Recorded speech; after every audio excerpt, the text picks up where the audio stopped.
Marshall Goldsmith, highest paid coach in the world. He looked at his career and he was like, the people who I have spent the least time with grew the most. Okay. I think Matt Schnuck is one of the best in the world at building a team to help a creator get to a specific outcome. Sahil was here. Myself and the group encouraged him to hire a chief of staff. He actioned it immediately. His growth has continued to explode. It's just an example of incredible talent. Still needs support, just a little sprinkle, and then they can flop. You know, I love coaching in Billion Dollar Creator, and I'm usually the one coaching someone else. And we flip the script a little bit, and he coaches me on my creator business. I have the whole team at ConvertKit, which is 76 people. And then on the personal brand side, 1.5 person team. Do you identify more as a creator or an entrepreneur? I've got Twitter, which has grown well, book that I'm working on, do a little bit on Instagram, do the podcast. And so I struggle, should I just put all the time into the main thing, or is there a way to tie it all together? The quick and dirty way to do this is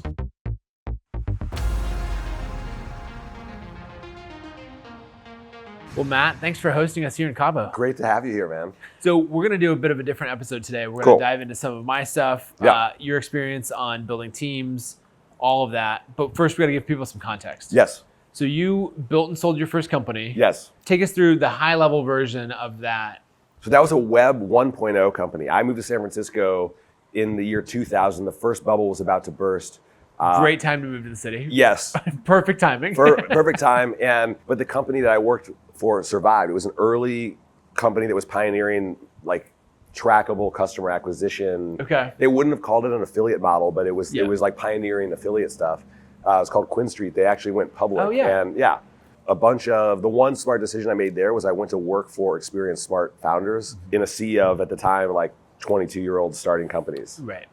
I was able to start a business when I was 25, kind of based on what I'd learned there, bootstrapped that. It was essentially comparison shopping software that was in the insurance industry, and sold that company to Bankrate in 2011, worked for them for a year, sort of life-changing, experience and money for me. And then since then, I have been creating companies and usually doing like tours of duty as a CEO for like a year and a half, getting them going. I've done some acquisitions, and now I have a personal holding company that I oversee. I'm on 7 boards, ranging from startups to companies in some cases that are doing $3 billion in sales.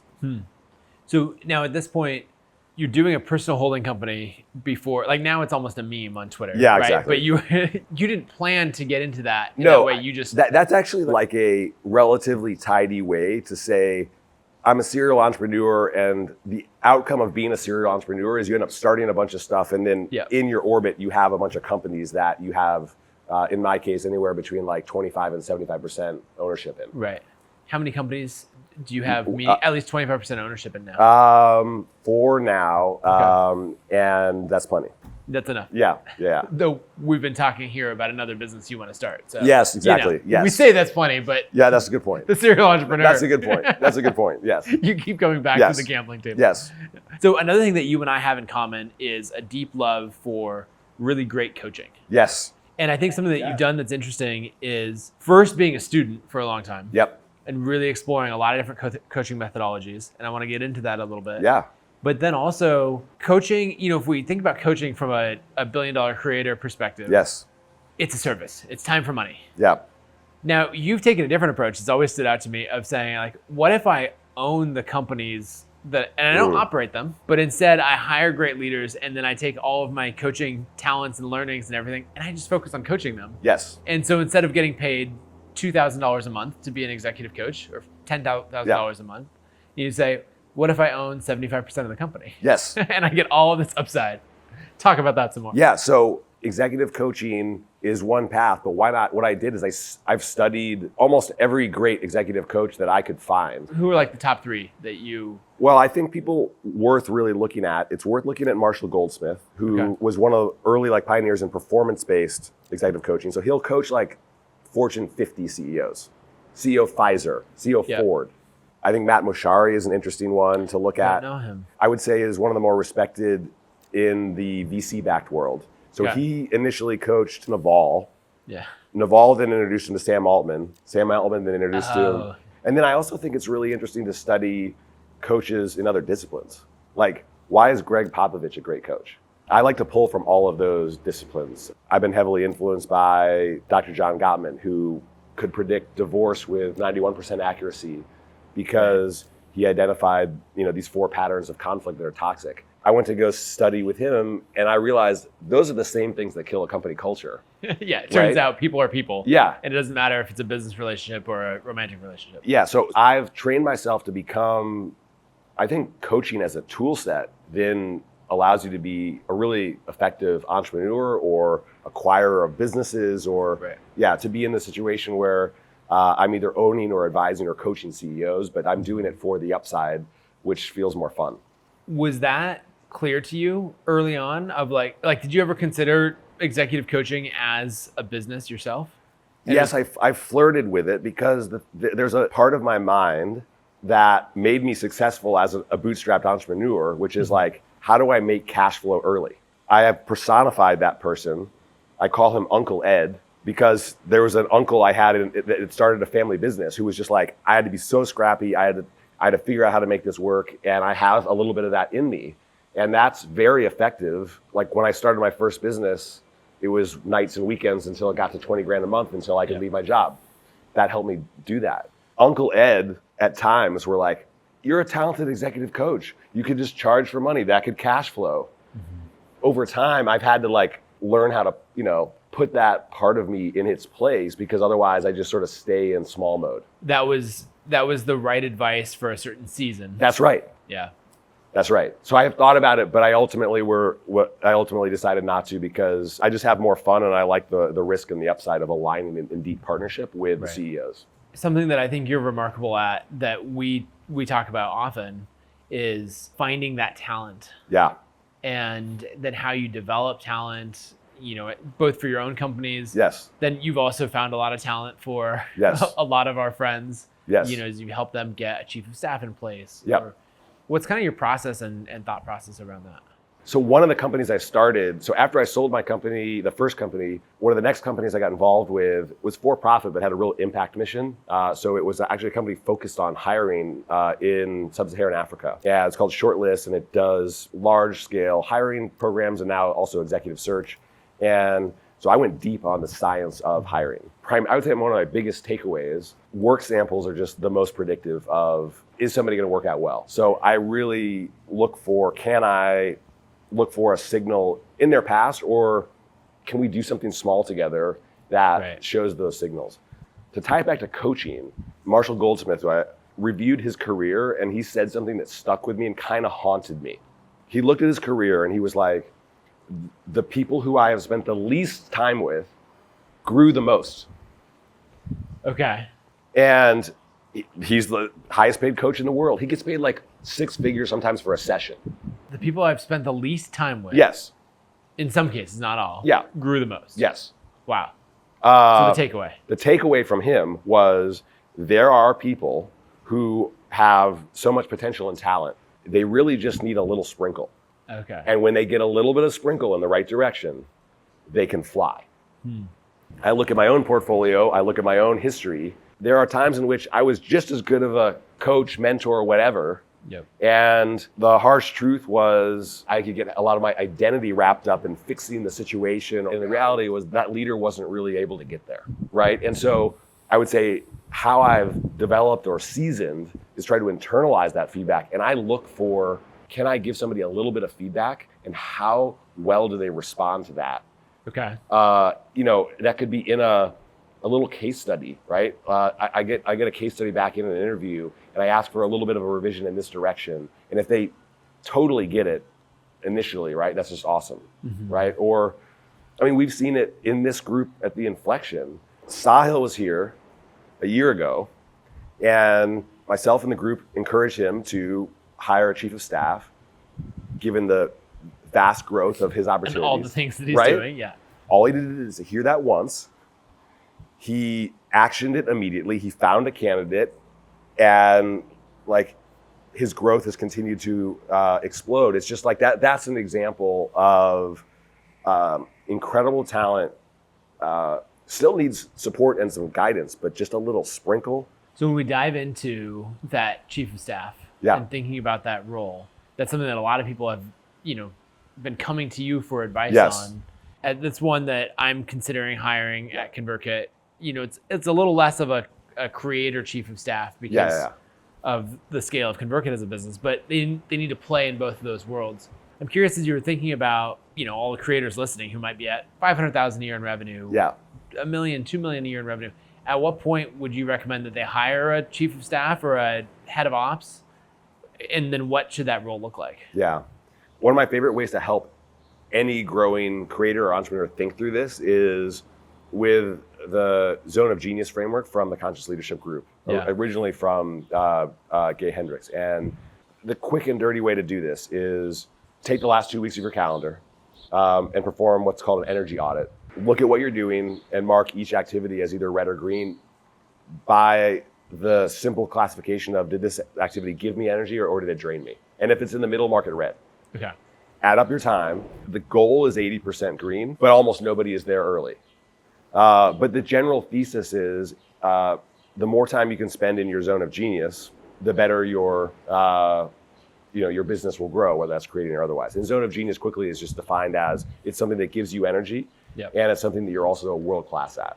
Okay. So the first step is like getting clear, what is my zone of genius, auditing where am I in terms of how much time I'm actually spending there. And this is super common in any entrepreneurial growth story, creator growth story. Growth happens and then just like problems of success happen. And then all of a sudden you're dealing with lots of stuff that you have to deal with, and you're not spending time on the things that actually you're great at and drive the business forward. So whether it's a chief of staff, whether it's honestly any role that's going to help you, you want to basically delegate and customize the role to essentially support you to stay in that zone of genius or what's helping you grow the business best. I like it. What are some things that you've seen of the way that people have done this? You go two directions. Either the creators that have had a big unlock because they found this is their zone of genius and they hired a chief of staff to do this, or you go the other way of someone who really struggled with that first hire because they didn't. Yeah.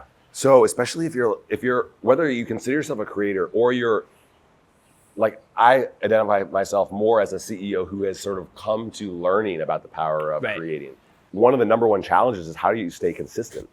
Consistently putting out content in the way that the platform wants in order to keep growing. That's right. I've never struggled with that. Yeah. No, I'm kidding. So that's one of I've faced this pothole, and one of the things I've seen running these retreats where now there's 60 or so high-level entrepreneurs who are pursuing the strategy. Almost everyone has dealt with this at some point, and also the people who have the fastest consistent growth curve have figured out the consistency thing. And that consistency thing is because they've invested usually in team and systems that have helped them do that. Yeah, I just recorded with Nick, who's here, and he's he's showing this is my exact calendar for when the 9 companies get rotated through every 21 days. And you're like, cool. There's nothing complicated about it. Correct. But I would say 1 out of 10 successful creators have a system of that level. And being consistent as a creator, there's a whole side of it that's just a ops challenge. Yeah. And that happens to actually be different than the creative challenge of making good content. And sometimes there are people who are good at both of those. That's pretty rare. So, but if you can hire for, and this is whether you call it a chief of staff or a creator, COO, or a head of content, when you're ready, that can just be a huge unlock of just ensuring that somebody's full-time job that you're staying consistent. And so what are some of the missteps that people make when hiring these early roles? The problem with hiring for that role is there's not a lot of talent who have had the experience. Right. They're going to either need to get trained up, or they're going to need to, you want to ideally look for somebody who has some experience, who has grown some kind of social following an account, either their own or helping somebody else. That's helpful, or that they at least have the raw skills or aptitude to do this. Yeah. So what are some other obstacles that you see creators face around being consistent? A huge obstacle for me, and I think, I'm 46, people who didn't grow up with social or even the idea of being a creator is actually getting comfortable sharing your ideas online on a consistent basis. In my case, I had to go through a lot of, honestly, inner psychological work to get comfortable posting ideas on a Right. consistent basis attached to my name that then the entire world could sort of respond to and judge. Yeah. And everybody has to go through their own journey on that. But like, if you don't get comfortable with that and you don't get support to do that, that is a huge pitfall that stops me early at certain points. And literally, I leaned on my coaching background and awareness of things like graduated exposure therapy and just knowing, like, I'm going to need to expose myself to this a little bit more. I created documents like the sickest burns, like Hall of Fame, like kind of like Jimmy Kimmel's mean tweets. Okay. And like basically the shittiest things people said about me to what I would write. I would just like document that and put it in like a Hall of Fame document. And for me, it was just like a mental trick to be like, let's just actually find this funny. Right. Instead of having that be the thing driving writer's block for you. Yeah. Or you're like, I could write this, no, but I'm immediately hearing in my head Yes. what the mean tweets would be. Yeah. So maybe let's not. So I would like imagine myself a year from now being like, how great is it going to be to have this collection of just ridiculously like harsh, Right. toxic stuff that's been said about what I write, and won't it be funny to laugh at that? Yeah. So little things like that in my case, but I think actually a lot of people who didn't grow up perhaps with social, like you're going to have to navigate that in whatever way that works for you to also stay consistent, even if you've got the team thing figured out. And I think it's a really important thing to do because, you know, I'm on 7 boards. I'm on one board, big company, thousands of employees. Mm-hmm. The way the CEO communicates with his employees is by sending out a PDF that he's hoping gets read and posted in a break room. There's no social presence. There's like, he's not meeting people, his team, where they are, right? And at least send out a video. Yes. You know, that can be linked to directly off the email or something. So my journey actually into creating was, as somebody who kind of grew up in Web 1.0, felt like I got to learn how to use these tools. Right. Because if I'm going to be a modern leader, you have to learn how to use these tools. So it's a question I actually have for you. Yeah. I'll ask you, and I'll answer it for me. Okay.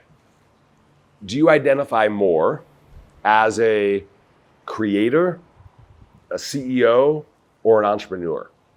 For me, I'll just say I identify more as an entrepreneur who has felt like he needed to learn and wanted to learn how to create and realize, oh, through creating, I can have impact and teach and help more people. But it's fundamentally, I'm still more of an entrepreneur. At these retreats, we've had the spectrum of hardcore creator first, hardcore entrepreneur first. How do you answer that? It's a good question. I'm just thinking about it's to be somewhere between creator and entrepreneur. Okay. Those are the two that overlap the most. CEO is very much a skill that I am in the process of learning. Yep. I guess it'd be worrisome if I was like, oh, I got that mastered. It's like, that is clear evidence that you don't have that, you know? Maybe 75% creator, 25% entrepreneur.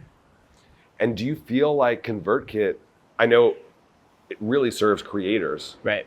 But how do you think about it? I think about for your business a little bit on this continuum. I think there's this huge opportunity for CEOs and business leaders who need to still learn these tools, who are like sleeping giants, who are not doing this stuff at all yet, who need to learn from creators. I continually at these retreats am blown away by the power of the audiences that these attendees have. So you're talking about the CEOs really diving in on and like becoming a creator within not just within their company, but far beyond that. Yes, because people are far more interested in following people, not brands. Correct. Which then means the leader has to show up as a person, as a person, and that is a brand. Yeah. You know. So one of my theories is a modern CEO, or they could also have an audience co-founder or somebody on the senior team, right? It's got to have 10% of their time spending creating. An example of that would be the company Ahrefs, which is a SEO company. I'm trying to remember the founder and CEO's name. I think Dimitri, Okay. maybe. He's very, very technical, brilliant guy, brilliant coder, but the kind of person that, you know, goes and builds a product that indexes the entire internet just because it's fun, you know. and then maybe like rewrites it a few years later just for the heck of it. Tim, who's the CMO of Ahrefs, is the face of everything. Not the original founder, but to your point, there needs to be someone that everyone's like, that's the guy. You know, Tim has built a very effective personal brand. Another example would be Cameron Harold from 1-800-GOT-JUNK. I just had him on the podcast a couple episodes ago. COO, and he's the one, you know, he built this massive personal brand that he used to help grow the company substantially.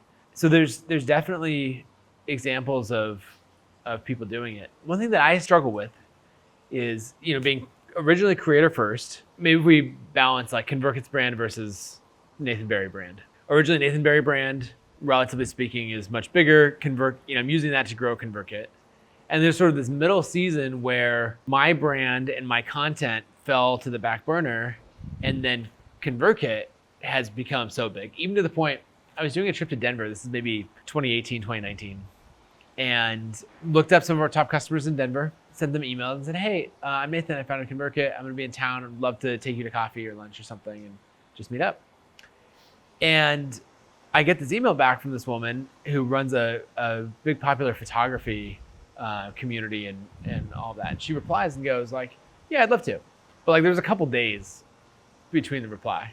And I was like, all right, sure. And so we meet up and she goes, you know, I have to tell you something, that when you emailed and you said you were the founder of ConvertKit, I was like, no, you're not. ConvertKit's founded by a woman. And I was thinking about it, I'm like, where did that come from? But it's because we have this amazing creator on our team. Her name's Isa, and she taught all of our webinars. And so the perception was that to someone, you know, loosely paying attention, was that she founded the company. Even to the point that, you know, this customer is like, who's this guy who's like posing, what is this? And then she looks up and goes, oh, I understand what's happening. I guess all that to say, two things. One, having people who within the company build that profile and are well followed. And then two, ConvertKit, you know, ConvertKit's brand really eclipsed mine. And so now what I'm thinking about is, if we looked at Act 3, should I really scale the personal brand, books, podcasts, you know, training courses, all of that, to really get my methodology curriculum out there, to really get ConvertKit into all of these other rooms that we're not in now? Like, hey, I have a software company that's doing 40 million a year in revenue. Can I go on your podcast? It's sort of like, I don't know, maybe. But I have this book coming out. I'm on book tour. Can I go on? Absolutely. Line them up, you know? And so I'm thinking about that balance of what does Act 3 look like? And I'm curious, some of your thoughts. Well, commerce follows trust. Okay. And trust, if you study the science of trust, which John Gottman has wrote a book on it. Yep. You know, trust you can lose in an instant, but trust doesn't get built in one grand gesture. It's actually tiny repeated motions over time that generates it, right? And that's one of the opportunities that consistent creating and just, I would say, doing more with your personal brand. Right. I think it's going to be a big opportunity if you do that. I mean, you already built an amazing start to that, Right. and The foundation is there. Yeah, and if you scale that, and you have so much to teach from your experience. Okay, let me dive into the full idea that I have. Tell me. But before that, you asked the creator, entrepreneur, CEO that question, and what I'm wondering is, what's the question behind that question? Like, is there something that, depending on the answer to that, would take you different directions? Yeah, identity is I mean, some would argue the most powerful force in like the human personality. And I was curious about it for you, partially because as your business grows, you've been serving, at least as I understand it, people who have their identity as creators. I think there's a potential huge opportunity, still serve them extremely well. Yeah. But what about entrepreneurs who are more like me, who still identify that way, or leaders, but like need to add a sprinkle of creator into their identity. Yeah.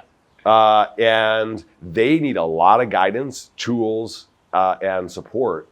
Right, how to welcome them into the group and build tools. Because there's an enormous business case for them. Right. Oh, that's interesting. Because I'm very much focused on the pure creators. That's right. Right. How do we scale that? Which is fantastic, because and that's also for me why I would want to work with ConvertKit more as the identity of the entrepreneur. Let's go with the platform that has solved it for the people who are doing it on a professional basis.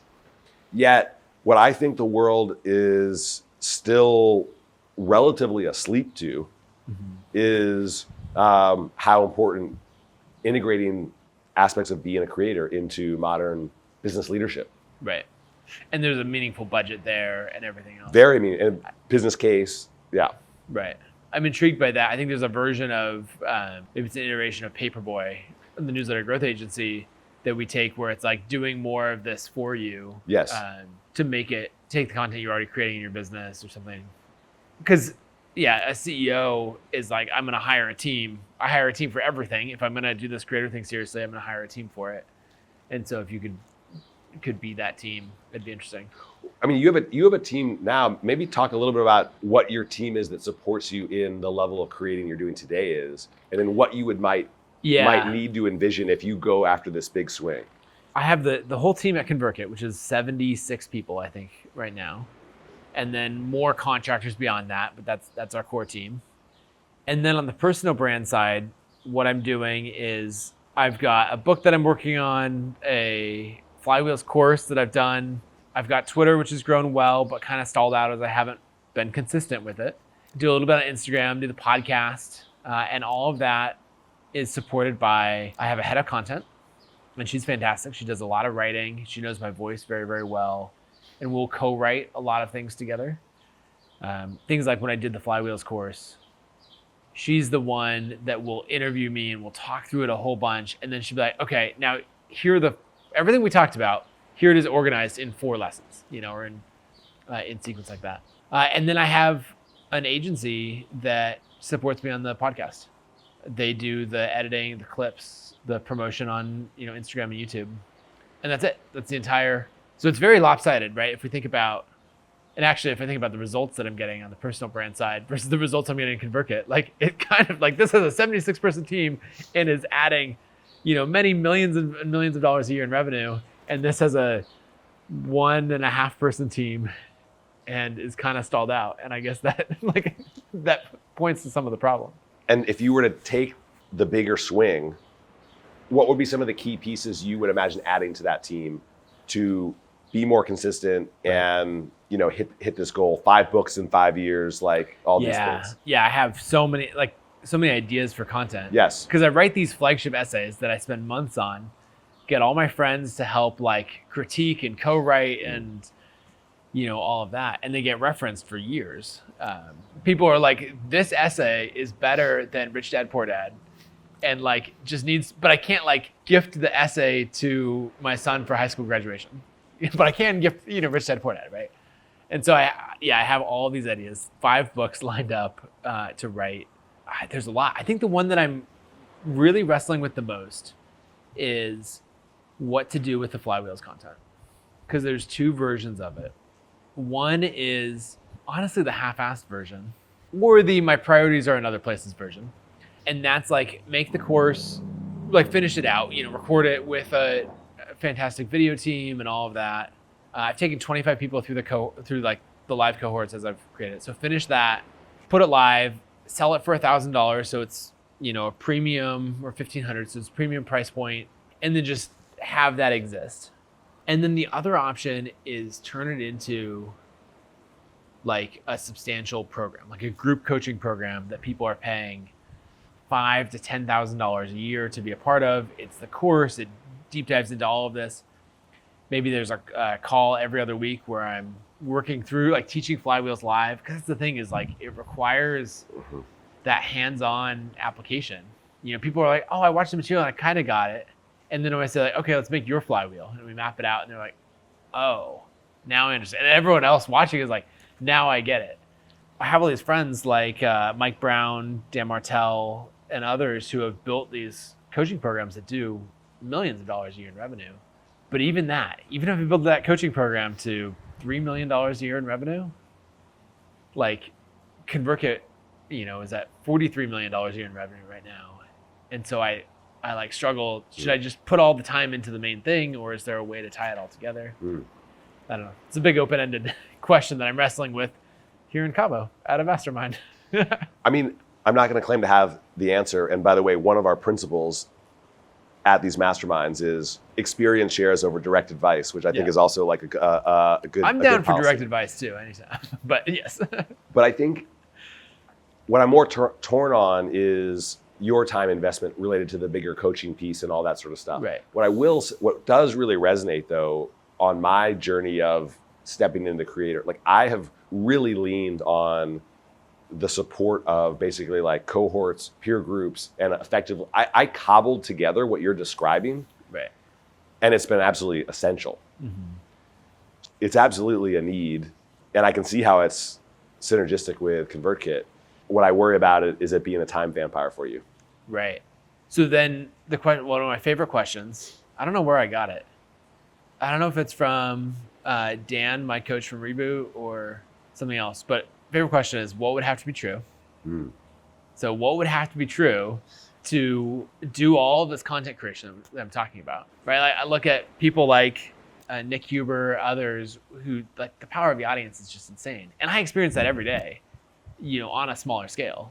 I have 100,000 Twitter followers instead of 400,000 or 500,000. But for recruiting, for fundraising, everything, it's so much easier. But going back to the question, what would have to be true in order to like fully maximize the personal brand, go all in, and have it be a 5 to 10 hour a week endeavor maximum? I think one of the biggest lessons of entrepreneurship, as an aside, is not spending enough time on the right questions. And that's such a good question, because it's just immediately, like, you've already now framed up, like, I want to lean forward into answering that. And it sparks for me, certainly at least one or two more senior hires who are going to help you both on the content and the ops side of this whole operations, and who also are going to have budget and authority to manage some people underneath them. I mean, at minimum, at a high level. Right. Because otherwise you're not going to hit your 5 to 10 hour mark. The other thing that comes to mind to me is it feels like you could teach the core curriculum via video and then certain like strategic drop-ins, and coaches could be trained to do in my methodology. Yes. Yep. And I think still provide a ton of the value. I mean, from a Flywheels perspective, if you did it in that way, the other thing that would be cool is from the program and the students themselves, their questions, challenges, whatever, feeds the flywheel, right? Because it's like, what are the biggest questions from the community this week, or what we're going to address on the group coaching? On that call, maybe I'm on half of them. I don't know. Someone is presenting their flywheel, and other people are saying, "Oh, but you're actually like law number 3. You didn't quite implement that. What if you had this tweak?" Or asking, "Hey, what step in here has the most friction?" All questions that I've taught people to ask. But then that's happening live without requiring me to be the one person doing it. Like, if you do it, I think you should solve it with the constraints of your question. Right. Be very clear, because I like threw them out there as hypothetical constraints, or like, something like this. But to say, no, these are the concrete constraints. You cannot deviate from this. To the content team, whoever I hire, it's like, I am accessible on these exact times. Exactly. You have this amount of time for me to record content. Yes. And it's not like, oh, sorry, we weren't super prepared, and so I guess we'll run long. Right. It's like, you might not hit your content goals this week because we sat down to record and you didn't have scripts ready. Yep. Yeah, so hard constraints. What else? I mean, the other, I think, feature of the problem that you're solving, that these platforms and just the job of a creator, like, it's such a dynamic marketplace. Mm-hmm. And while there's timeless principles to what you're teaching from a Flywheel standpoint, like, the craftsmanship of how to apply those principles to the current state of the art is in constant flux, given the dynamism of it. Is. And so there's tremendous value of community and coaches who are just basically on the edge of what's happening. And what's actually, like, doing regular breakdowns of what actually works. Because there's so many times that I see something working and I'm like, oh, there's a flywheel there. But then it takes me a while and a few iterations to be able to clearly define the steps of the flywheel. I'm like, this, oh no, that loop closer is not quite there. And then, sometimes a few other times I come back and I'm like, that's it. And then I can explain and teach it. Well, and an example of this my partner Sahil Bloom, he's just told me interesting stories of big time, huge creators from like 5 years ago who are now reaching out to him on helping understand what's working right now. What's working right now. It's evolved and they don't know, and Right. there's value to being on that edge, and that's a real need. Going back to one of the earlier questions on the core company Yes. versus the personal brand. Like, this is what I wrestle with. And I think I have an answer, but clearly not with a ton of conviction of, is the personal brand the best way to grow the core company? And it's not either or, but like, is it worth it to take that time away from the core company? Or is it like, no, I think if it's go be capped, CEO? I think if it's capped at 5 to 10 hours Yeah. a week, which may be a lot for an average CEO, but you're also in a business that's like serving creators. So like, Yeah. Like living and breathing our own products, our own methodology. yeah. Like I'm not sure Sam Altman needs to do that. Right. But Sam Altman has a pretty big personal brand that he's like his personal brand was essential in navigating that The whole board, Oh, right? yeah. So Yeah, because there's so many people who are like, I don't know what happened, but I trust Sam. yes, And you're like, why? Well, because of personal brand that's been built up over the last 15 years, Yes. or more. with the caveat that I generally lean more towards the direction of go big or go home. Uh-huh. I like the idea of keeping it super constrained for your time and going for it. And then having there be like clear markers, like it's got to have X, Y, and Z progress so that, Right. yeah. Well, that's interesting. Something that I notice a lot of people do, and I do it myself, is to put things on two ends of the spectrum, where it's like capped on my time or go big or go home. And something that I always try to do is go, okay, what if those were two different, instead of a single axis, what if those were two different ones? How much time does this take and how big is this? And you're like, okay, what exists at, I guess it'd be all the way down here, the least amount of time and the maximum output. And so if I said the constraints are go big and 10 hours a week, then that brings us right to team, and instead of saying, okay, we need more of a budget team, they're just managing social, all of that. It's like, okay, we need real A players, and probably instead of going from one person to two, we might be going from one person to 5 or 6 to run this. And then that begs the question of, how do you work into that?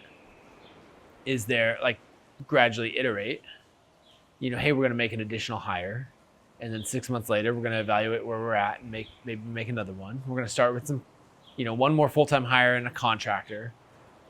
Or is it like, no, we design the full blueprint to the best of our knowledge right now, knowing that some of it will change, and we're going to make 5 A+ hires right now.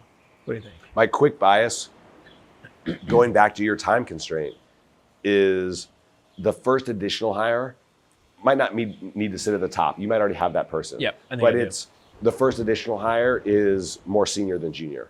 There's probably one senior hire. Yes, and then part of their job will be to iterate through whatever reasonable sequence. Versus if you iterate into a junior hire, then you're going to kill your time constraint. Right.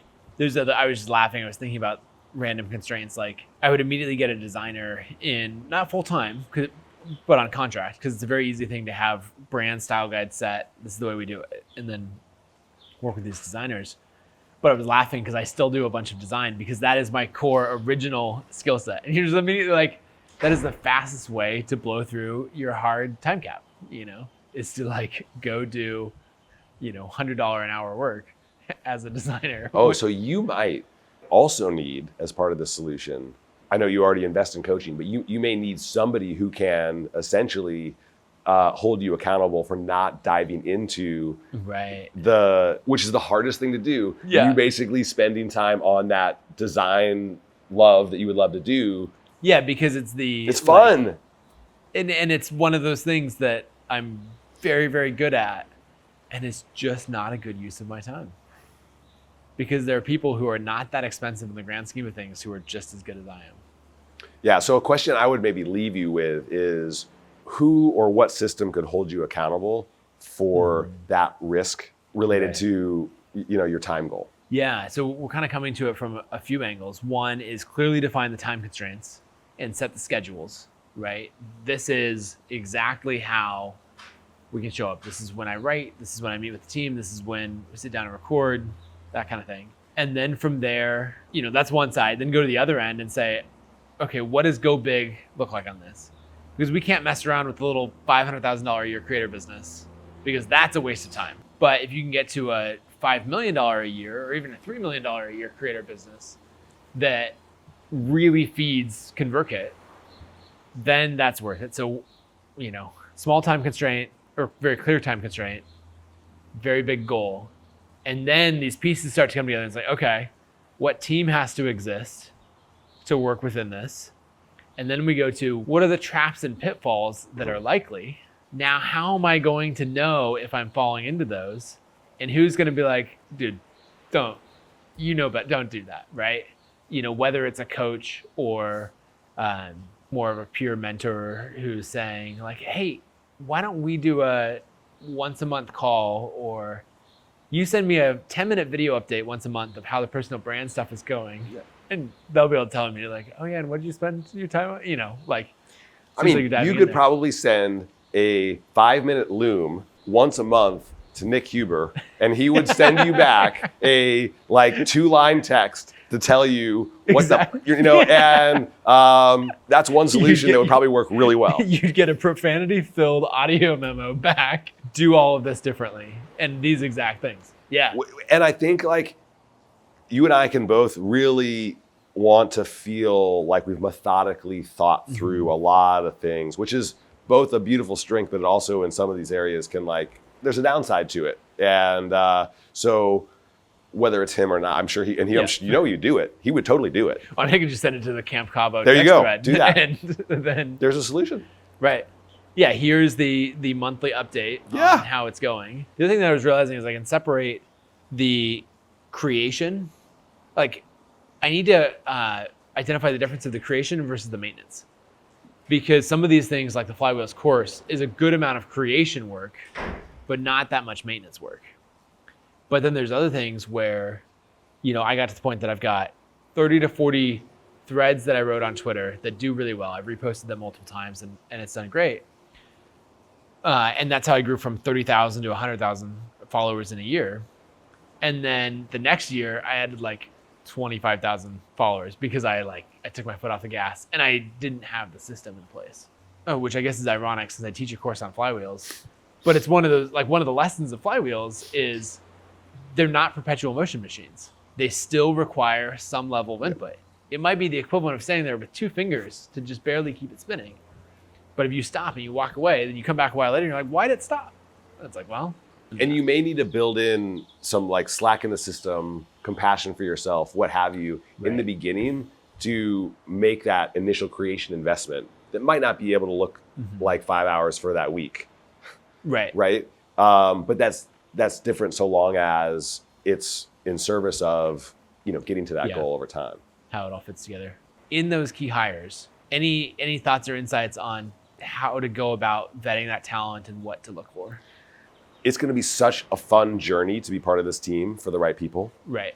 And so I would do a little thoughtful design of what's a case work sample that you can do that would help demonstrate somebody's a good fit for this, which you could delegate. But yeah, go to work product immediately because there's going to be a lot of people who are excited. We're going to have way too many applications for this role. And what made Sahil's chief of staff, who's kind of leading an effort like this, be such a great fit? He basically had years of work product that he could look at, right? You don't have to go that far, but at least get a taste there, I would say. And I think that's one of the the key things to start with. And you actually did a monthly update to the Cam Cabo text thread. The ships would be burned. Right. For better or worse. Well, I like it because I know that business really thriving, the books being written, all of that would grow ConvertKit in a huge, huge way. In a way that our competitors can't touch. Yes. Right? Because they're doing things, copying features that we come out with and all of that. But they can't really copy the curriculum without it being obvious. They can't copy the content that builds all of this trust. And all the goodwill that comes from that. And you are a world-class learner. Yeah. And I mean, So like, yeah. you are a world-class learner that then feeds being able to be a world-class teacher. Yeah. And this allows you to bring that with more scale and support into the world. That is yet another thing that competitors can't touch with you. Right. And I love that. Matt, this has been fun. Really fun. Not just this episode, but Camp Cabo is a pretty good time too. Excited to see where we are A year from now. Yeah. Where should people go to follow your content and learn a little more about you? I'm most active on Twitter and LinkedIn at Matt Schnuck. Sahil and I have some things coming soon at theinflection.com. Sounds good. Thanks for hanging out. Awesome. Thanks. If you enjoyed this episode, go to the YouTube channel, just search $1 Billion Creator, and go ahead and subscribe. Make sure to like the video and drop a comment. I'd love to hear what some of your favorite parts of the video were, and also who else we should have on the show.